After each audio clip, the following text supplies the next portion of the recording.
Ми зараз напередку з Карпатською Січчю і з аеророзвідником будемо коригувати роботу танка, літати на дрончику і допомагати танкістам знищити якомога більше росіян.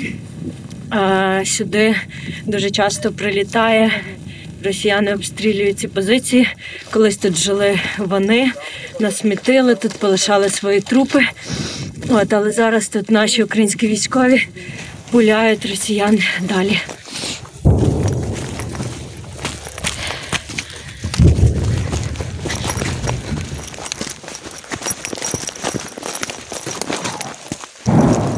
Давай, вставай в окоп, якщо що, в ньому чи лягаєш. Угу.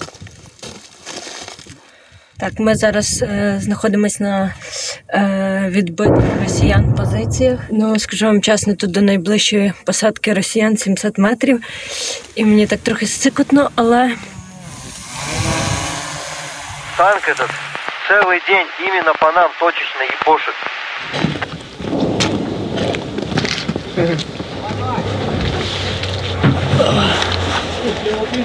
Рона. Те. Завали. Давайте сюда. Да. Сколько снарядов вообще надо? Хаида.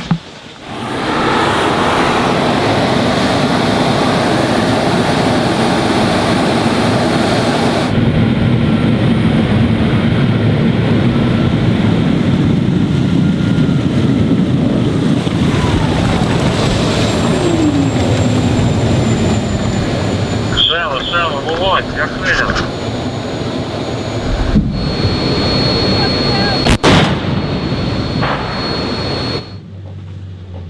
Вон, бачиш розрив? Бачу. Шева, повтори.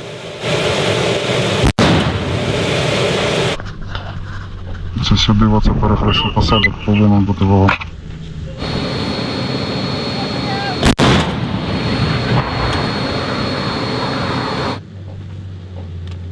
О, бачиш, влучили в посадку. О, супер. Повернення.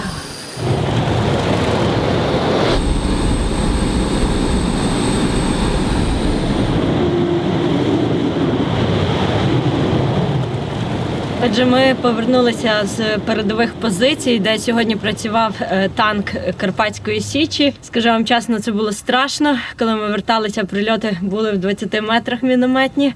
І тому з вас ви просто зобов'язані поставити лайк, поширити це відео, для того, щоб якомога більше українців знали, в яких умовах зараз працюють наші бійці в Донецькій області. Ми почали свій шлях саме з добровольчого батальйону Карпатська Січ, командиром який у нас був Олег Куцин, загинув в Вірнопілі на Харківщині в бойових умовах. І ми частково в червні місяці ми вже стали батальйоном офіційним ЗСУ, ще був комбат наш живий. А потім, маючи лише стрілецьку зброю, образно кажучи, найважча зброя наша була це міномети 120. І тут в один час, тобто це зміна саме військових дій, і в один час ти вже, відбиваючи атаку ворога, там трофеїш БМП, потім БТР трофеїш, потім там дістаєш КАМАЗи, і тут проходить якийсь місяць, і ти вже маєш танка. І так потрохи стрілецького батальйону ти робиш механізованим по факту. Ти, по суті, лишаєшся по документах стрілецьким батальйоном, ти не маєш в штаті тих посад, які мають керувати танком чи БМП, але ти вже вибираєш так, як воно тобі підходить по ситуації. З нашими танками ми вже виконували завдання повністю бойові на Харківщині, Вірнопілі, де дуже ефективно ми знищували ворога і не дали можливості підступати на наші позиції. Ми перший екіпаж, який, скажімо так, потребувався на танк. Наші побратими здобули в бою танк, ми його трошки підремонтували. І вже 4 місяці ми вже воюємо на цьому танкові. Б'ємо орків, вже там прилічний на йому рахунок. А скільки приблизно? Не приблизно 500, там вже більше за 500 вже. За 500 орків? Да, там хорошо у нас виходить по піхоті працювати. А який у вас танк? Т-80.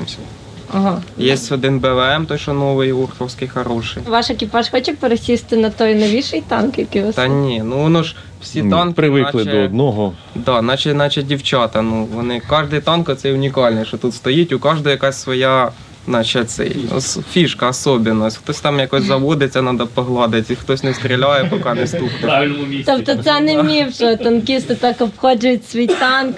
Ну так, да. Пересідати дуже тяжко, наче. Вже все по-новому треба вчити. Перше завдання було у нас, це ми виїхали в таку позицію. Ми бачили цю посадку, ну орків нам не видно було. І ми там знищили свій самий перший танк. Наче. Ого. Піхоту ми не знаємо, але да, в мене є відео теж. Да, це третій день нашої стрільби був, і ми через посадку достали той танк. От орки вони насипають, у них багато снарядів, вони сиплять куди попало. У нас снарядів мало, нам приходиться стріляти, ну, щоб кожен снаряд попадав. Кожен снаряд має попадати в ціль. Да. А інші бригади, батальйони, які вже були механізовані, вони на вас не обіжались? А чому?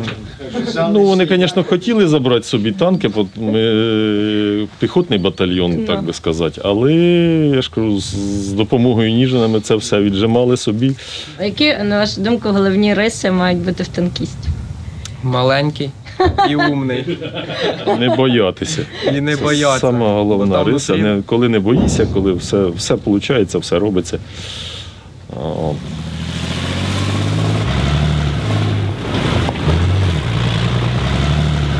Ми приїхали в Донецьку область напередок, де зараз воює батальйон Карпатська Січ.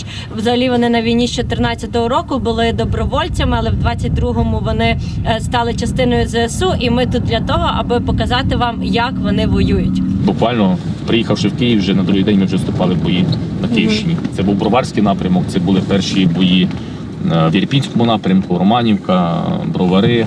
Це були перші дні, це були бої на проспекті Перемоги. З квітня місяця ми заїхали, 2 квітня вже стали на бойові позиції. Ми зайняли село Вірнопілля. Ми його тримали аж до кінця серпня, на початок вересня, вже до того часу, як пішли наступом на Ізюм. Але оце такий був фортпост Карпатської Січі, село Вірнопілля, де кілька разів російська армія пробувала штурмувати наші позиції. Дуже важливо було прорватися на Барвінково. Найбільший штурм це було, коли одночасно йшло 33 танки через дамбу, які ми зупинили також. Уявіть собі, коли йде на тебе колона, там на відстані буквально кілометрів 5-6, і 33 одиниці серйозної бронетанкової техніки, танки. Воно, я вам скажу так, і це фактично ще квітень місяць, коли ми воювали як добровольчий батальйон Карпатська Січ. Ми не були ще структурою ЗСУ. Багато понесли втрати цій операції. Так, ми в Вірнопіллі, нас поляло 34 наші побратими, це дуже багато найкращих воїнів, були прильоти ворожих градів, і там загинуло дуже багато просто неймовірних бійців. Проходьте, будь ласка. Вот, заходит. І заходять і гуси камікадзе. Давайте заходите додому. Додому. Всі на позиції. Домой. Наші позиції безпосередньо за 300 метрів від ворожих позицій. Казапи час від часу штурмують, пробують різні ділянки фронту, щупають, де підсідає фронт, де не підсідає. Ну, відповідно, потім готують масовані вже удари. Тобто, коли даєш їм розвідгрупам якусь відсіч, тобто розвідка боєм це називається, вони наступають. Вони розуміють, що ця ділянка не найлегша для прориву, відповідно, вже кудись інакшою стороною, з інакшого флангу стараються наступати. Ну, як говорить, там загальна розвідка, тобто з Херсонського напрямку перекинули на Донецький, Луганський напрямок доволі багато сил. Ну так, воно відчутно зараз, що трохи і обстріли, і артилерії набагато більше стало, і якісь там навіть спецура заїжджає, час від часу пробує пробувати через наші позиції. Я вам скажу, так коли по телебаченню показують там Херсон, взяли Харків, взяли штурм, все, всі радіють. Люди мають розуміти, що це є тисячі життів і тисячі поранених хлопців. Це є просто, це надзвичайно багато втрат, це надзвичайно багато болі, це надзвичайно багато інвалідів в майбутньому, так, чи там з обмеженими можливостями, це правильно сказати. Тобто штурм це класно по телевізорі. О, взяли там Херсон, о, взяли Харків, відбили. А насправді це є важка робота і це є дуже багато втрачених життів. Дуже багато. Це треба розуміти. У нас є мета не просто відновити кордони, а знищити російську державу, як таку, яка в принципі заважає всьому цивілізованому світу розвиватися. І нам буде заважати завжди. Завжди, ніколи, поки існує, треба кожному зрозуміти в суспільстві, і не лише в Україні, а й в світі в цілому, що поки Росія існує в тому зараз масштабі, якому вона є, з тими політичними елітами, ніколи Україна не буде відчувати себе в безпеці. Ніколи. Чи переможемо ми зараз, а лишимо Росію її в стані, якому є, війна через 10 років знову почнеться. Тому ми ніколи не говоримо про мир, ми лише говоримо про перемогу з розвалом Росії. Іншого шляху просто не існує. Десь тут Трохи наш мінометчик. Як зараз часто пуляєте? Кожен день? Кожен день, багато разів? Ні. Плита закопується, потім з метро її доставати. Третя сотня нас так звають сотні іноземців, так більше ми говоримо. Хоч там зараз українці наповнюють більше, бо тому що дуже багато зараз позвільнялося іноземців. Але так звана сотня іноземців. Так. От цікаво, коли там сотня, приїдете подивитися.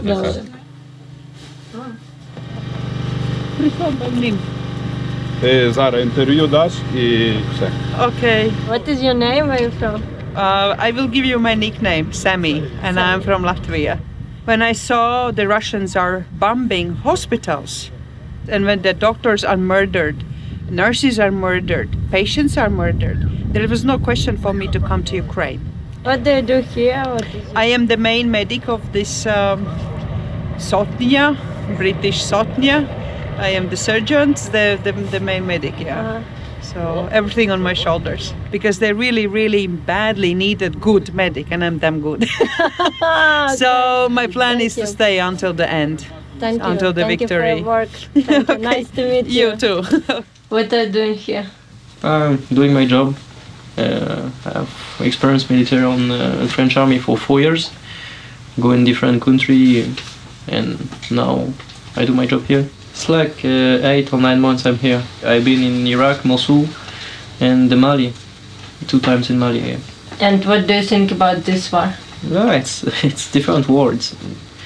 Every war is different, but similar when you see it's not a simple party. It's like it's horrible, but here it's army versus army. It's really powerful, and no, I just have to do the job correctly and to come back here correctly with the all of the guys.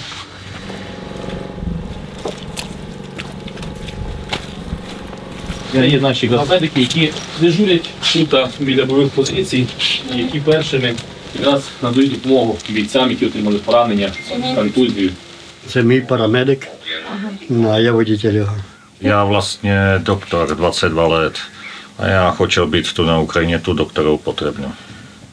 Ну, я думаю. За собственним бажанням він хотів допомагати Україні. Ага, а коли ви приїхали? 15. mája. Já prostě думал tak, že tu vlastně potom můžeš přeložit, že se tu vlastně bezdůvodně vraždí civilisti, nejenom civilisti, ale jsou to i zranění chlapci, takže a rád pomáhám druhým. Каже, що прийшов із-за того, що Росія напала на Україну за просто так, і де чехи подивилися на все безлад, що Росія так би безповодно напала на Україну і вирішив допомогти, čím може. Tak samozřejmě, že jsem z toho ze začátku hodně špatný, ale potom si říkám, že tomu člověku musím pomoct, abych ho stabilizoval a snažím se všechno, co pro to udělat, abych ho udržel naživu a evakuovat rychle do hospitalu. Дуже йому тяжко дивитися на своїх побратимів, в якому стані вони лежать. Ну, він робить свою роботу на всі 100%, не теряється, робить дуже добре, він хірург і робить дуже добре свою справу. На даний час ми раді, довольні, що ми не маємо роботи, що це не буде робота. Але ми постійно в центрі уваги, якщо щось по рації, без ніяких затримки виїжджаємо на любу позицію, по наказу і робимо свою роботу. Як було на Харківщині, це було найважче для вас? Ні, тут і важче. Тут надають госпіталери, наші лікарі допомогу перву. Капають і так далі. Ну, скажи, друже Калаш, позивний Калаш, госпіталер. Мене звуть Дмитро, позивний Калаш. Вас як? Мене звуть Аліна, мій позивний Танчик. Мене звуть Вадим, мій позивний Опель. Мене теж звуть Аліна, мене нема позивного. Дякую. Надо позивний. Преса. Аліна Преса. Ви виїжджаєте на поле бою і надаєте спочатку допомогу там, чи ви чекаєте? Ми вирушаємо на поле бою, якщо це потрібно, якщо так наказує командир підрозділу, до якого ми прикомандировані, та виконуємо накази Як ви справляєтесь психологічно? Ви бачите багато загиблих наших воїнів, бачите поранених. Як ви психологічно даєте раду? Зовсім. До цього я працював пожежним, я бачив дуже багато смертей, угорілих людей, тому це для мене мені без разниці. Для мене це, як це робота, я виділяю. Тобто робота. І якщо це якось пов'язано зі мною, тобто, звичайно, коли бачиш пораненого, одразу уявляєш собі якусь рідну людину, тому що в мене брат воює, багато знайомих воює, і важко сприймати це, тому що одразу йдеться наче на своє, але ти розумієш, що тобі 100% треба зробити так, щоб він вижив. Типу, так людина може залишитися без руки, наприклад, але вона залишиться жива. Ти щось хотів чи що? Я йду туди. Вже. Чекай, малюк. Батальйон вже має свій довгий бойовий шлях, має свій певний авторитет, і люди знали, наскільки цей батальйон ідеологічний, дисциплінований, націоналістичний, і вони прагнули по поклику свого серця, по тому, що в побратимі є однакові ідеєю, за духом, і вони йшли на батальйон як добровольчий, який потім реалізувався, але лишив в себе в стержні такі добровольчі коріння, скажімо так. Тобто основу добровольчу, батальйон ЗСУшний лишив в себе всередині таку добровольчу основу, яка є дуже правильна.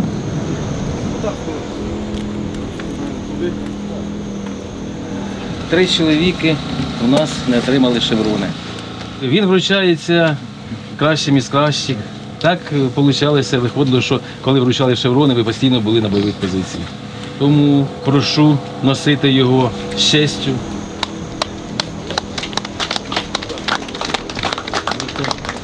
Слава Україні! Героям слава! Тоді так вручаю, брат. Дякую. Носи честь. Дякую. Слава Україні! Героям слава! Вітєр, друже. Дай тебе, Дім.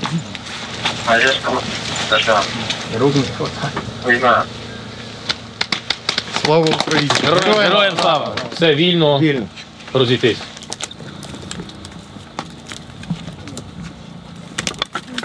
Так, розказуйте, що тут трапилось, коли? Під ранок такі сюрпризи. Це град? Це град, так. Він довжиною десь до 3 метрів, це він десь в ґрунт. Ага.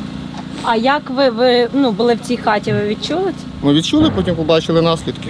Ага. І що часто це відбувається? Бо я бачу, що тут все навколо. Кожен день. Ви кулеметник? Як часто працюєте? Кожен вихід. Кожен вихід. Тобто кожен вихід на позицію? Ну я деякий час відсутній був у поранення, а так то постійно. А що трапилось? Кульові поранення і контузія. Кульові поранення, то у вас був дуже близьке зіткнення з руснею? Дуже. А скільки? 10-15 метрів. Метрів? А де це таке? Попали в засідку. Розкажіть трохи про цю ситуацію. Було завдання зайняти посадку, ми не знали, що їх там велика кількість є. Ми нас дочекалися і служили. У нас багато тоді втрат було в той день. 200-300. І у вас почався стрілковий бій, як ви з нього вибралися? Відбили їх з посадки. Ви їх відбили? Так. І зайняли посадку? Зайняли. Просунулись далі. А ви до повномасштабного були десь у війську, мали службу якусь військову? Ні. Ні? Я можу сказати, Ємелі, бійтесь донецьких пацанчиків. Ми вас в полон не братимемо. А ви з Донеччини? Так. А звідки саме? З Донецька. З Донецька самого? То ви скоро додому прийдете? Мабуть, так, сподіваюся. Ми провели з бійцями Карпатської Січі повних таких 2 дні. Багато їздили околицями і, знаєте, тут майже все зруйновано. Вірніше, тут зруйновані всі будинки, все зруйновано. І це виглядає сумно і страшно водночас, тому що росіяни не перестають крити всім, що в них є. А я скажу вам, що сюди прилітає буквально все, що в них є. Але і ми криємо їх також.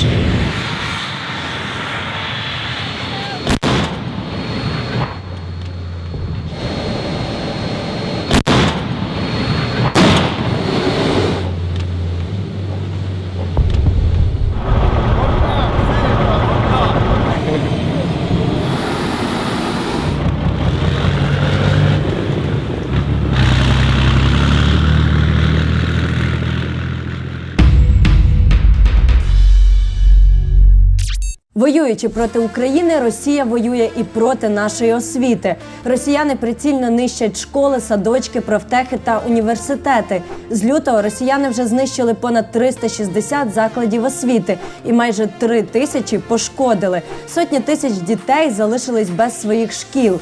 Сейф – це міжнародний благодійний фонд, який допомагає відновити ушкоджені школи і дитсадки та робить їх безпечними, облаштовуючи укриття. Долучитися до справи Сейф дуже просто. Розкажіть про роботу фонду своїм друзям за кордоном, які хочуть підтримати відбудову освіти в Україні. Поширте інформацію серед компаній, які можуть долучитися до відновлення освіти будівельними матеріалами, меблями чи технікою. Організуйте збір коштів та передайте їх Сейф. Зробіть донат на сайті Сейф і підтримайте нашу освіту. А ще школи можуть самі розказати фонду Сейф про свої потреби. Лінк на спеціальну анкету на Фейсбук-сторінці фонду в описі до відео.